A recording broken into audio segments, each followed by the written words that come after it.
Imagina por un momento una plaza de pueblo en Colombia, de estas con su iglesia blanca, imponente, que marca un poco el ritmo de la vida. Sí, El sol, el ruido de las motos, la gente que va y viene, y ahora imagina que durante una semana entera esa plaza deja de ser una plaza, se convierte en otra cosa. se convierte en otra cosa. No en un mercado ni en el escenario de un festival al uso, sino en una especie de santuario al aire libre. Pues esa es la premisa de la que partimos hoy, ¿verdad? Nos vamos a sumergir en un proyecto que busca precisamente eso. Exacto. Se llama Vía Crucis de Jalar y es una propuesta de una escala, bueno, brutal. Una exposición de arte sacro que va a tomar el parque principal de Marinilla, en Antioquia, nada menos. Y para analizarlo, tenemos un material de partida que es una gozada, la verdad. Sí. Tenemos textos curatoriales que explican la obra, la biografía del artista y un montón de imágenes que nos meten de lleno en el ambiente. El objetivo es entender cómo este evento aspira a ser mucho más que una simple muestra de arte religioso. Claro. Es una intervención cultural en toda regla. Y lo fascinante aquí, yo creo, es el diálogo que se propone. Por un lado, una tradición popular muy arraigada, como las procesiones de Semana Santa, Ujú. y por otro, una expresión artística que es rabiosamente contemporánea y que llega para dialogar con eso. Y el artista es Jesús Alberto Arbeláez Arce, Jalar. Jalar, un creador con más de 40 años de carrera, obsesionado con una idea: sacar el arte de los museos y plantarlo en mitad de la calle. Pues venga, vamos a meternos en faena y a desgranar las capas de este proyecto, que tiene tela. Tiene. Desde el propio artista y su filosofía, hasta la obra en sí, que tiene unas particularidades que la hacen única, y claro, el impacto que se espera. Vamos a ello. Yo empezaría por el escenario, porque creo que es clave para entenderlo todo. Totalmente. Estamos en Marinilla, Antioquia, un lugar con apodos que ya te dan pistas, ¿eh? La Esparta colombiana, ciudad musical. Sí. Viendo las imágenes se percibe una identidad cultural muy potente. La plaza, con esa iglesia blanca como epicentro, es el corazón de todo. Y las fotos de las procesiones son espectaculares. Se ven mareas de gente. Una devoción masiva, sí, No es un lienzo en blanco. Es un lugar con un peso cultural y espiritual enorme. claro. Y lo interesante es que Yalar no es un paracaidista, no es un artista que llega de fuera, monta su exposición y se va. No, no. Él vive y trabaja allí, en Marinilla. Es parte del paisaje humano. Su biografía nos dice que nació en Medellín en 1960, pero su vida y su taller están anclados a ese territorio. No es una imposición, sino algo que, en teoría, nace de dentro. Hay una frase suya, de una entrevista, que me ha dejado pensando. A ver. El arte es alimento, es vida, es el oxígeno por el cual la especie humana puede respirar sin reventarse.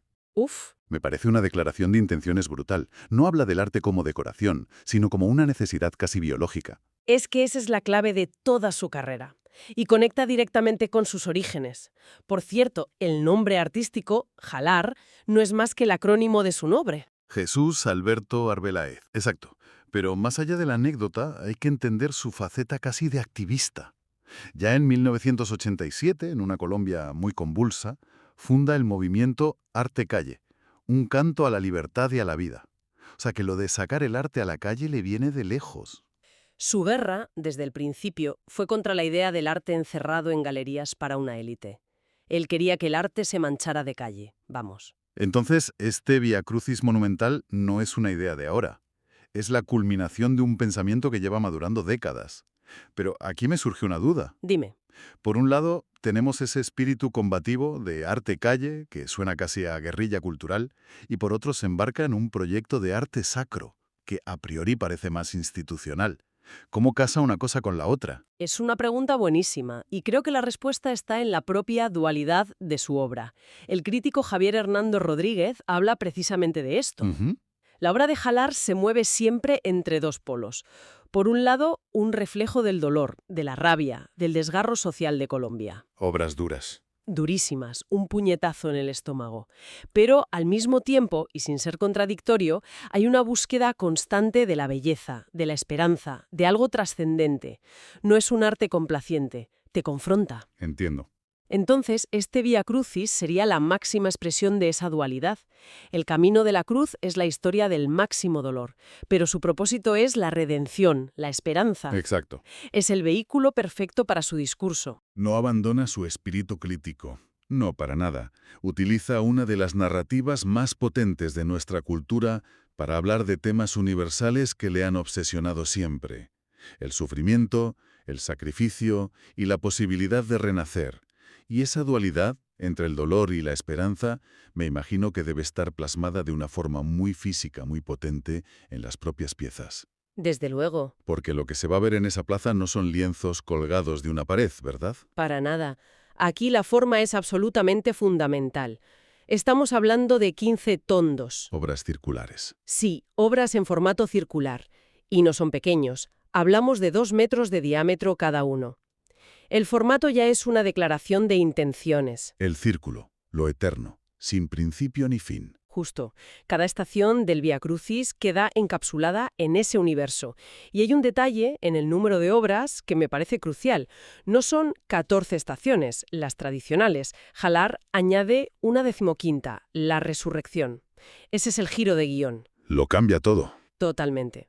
Si la historia acabase en la estación 14 con el cuerpo en el sepulcro, sería una tragedia.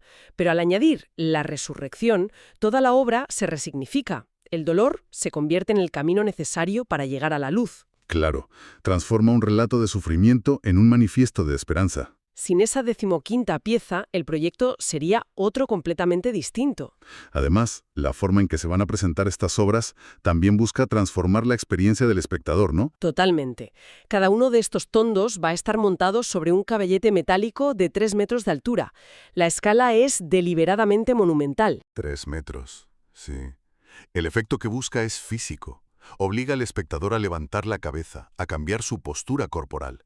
Dejas de ser un paseante y te conviertes en alguien que contempla hacia arriba. Un gesto de elevación casi. Eso es. Cambia por completo tu perspectiva del espacio público que transitas cada día.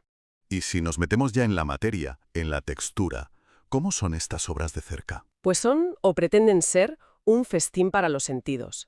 Es técnica mixta sobre madera. El artista usa de todo: óleo, acrílicos, esmaltes. Y los aplica con espátula, he leído. Con espátula, exacto. Y esto es importante, porque la espátula deja una huella muy física, muy enérgica. La superficie de la obra no es lisa, es un relieve, casi una escultura. Puedes seguir el gesto del artista. Claro.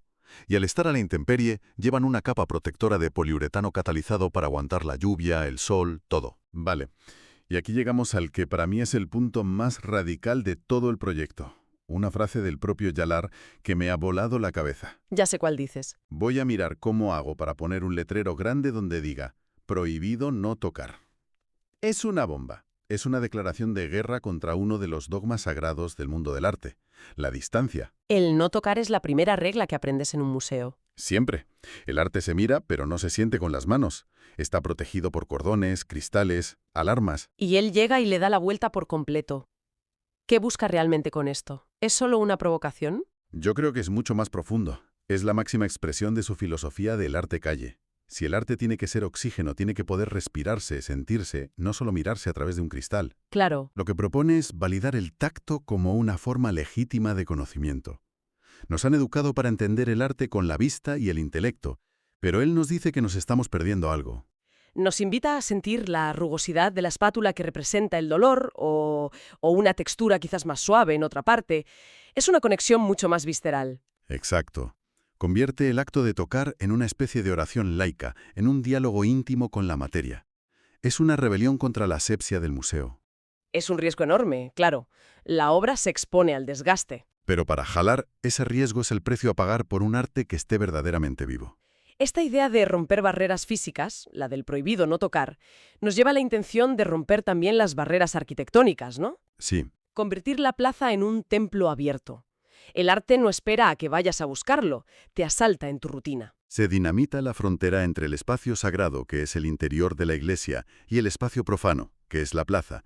Durante una semana, todo el espacio se sacraliza a través del arte. Y según los documentos, el impacto que se busca se articula en 3 ejes muy claros. El primero, el social. Sí, se plantea como un punto de encuentro intergeneracional. Un evento del que todo el pueblo se sienta orgulloso y partícipe. Que los abuelos lleven a los nietos, que se generen conversaciones. Eso es. Aunque, claro, un proyecto tan contemporáneo en un entorno tan tradicional también podría generar debate. Lo cual no es necesariamente malo. Para nada.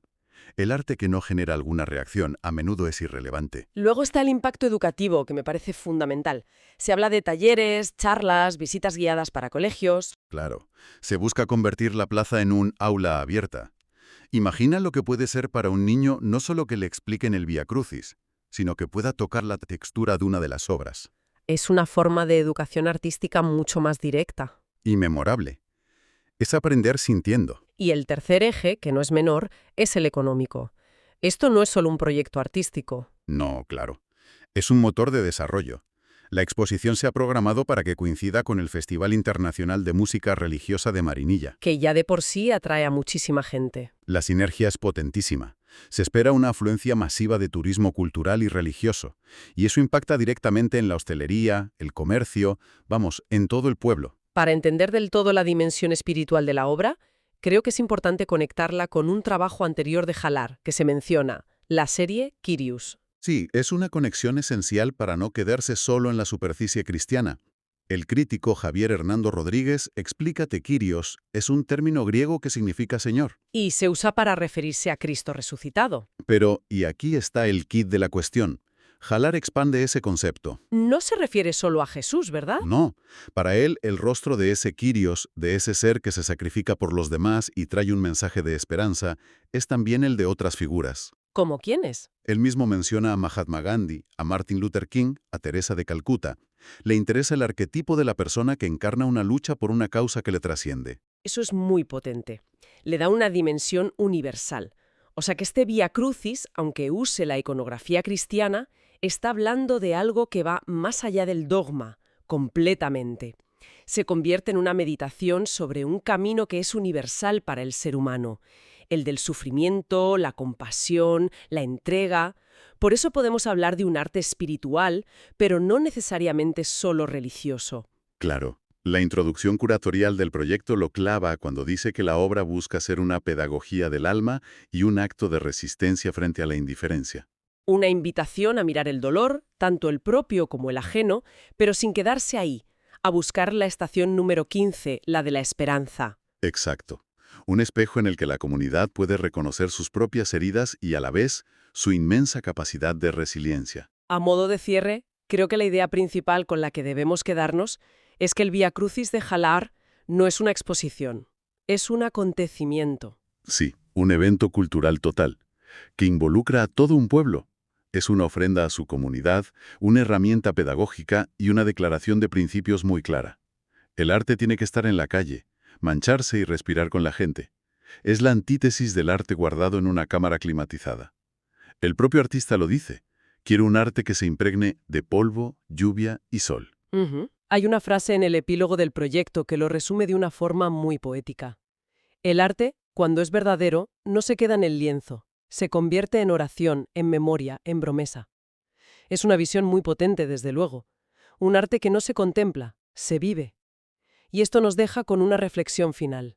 Una pregunta que nace de esa propuesta del prohibido no tocar. Precisamente, esa frase desafía por completo siglos de tradición en nuestra relación con el arte, donde la vista ha sido el sentido rey. Y esto me lleva a plantear algo. A ver. ¿Qué tipo de conocimiento, qué tipo de conexión emocional nos estamos perdiendo al experimentar el arte casi exclusivamente con los ojos? La verdad es que es una idea que te deja dándole vueltas a la cabeza. Si de repente el tacto se convirtiera en el sentido principal para apreciar el arte, por encima de la vista. Exacto. Si pudiéramos tocar la textura de un óleo de Velázquez, sentir la temperatura de una escultura de Chillida o incluso oler la madera de un retablo centenario, ¿cómo cambiaría nuestra comprensión de lo que es la belleza, de lo que es sagrado o de lo que es simplemente humano? Pues sí. Quizás Halar, con su propuesta, no solo está instalando unas obras en una plaza, sino que nos está invitando a resetear nuestra forma de mirar y de sentir el mundo.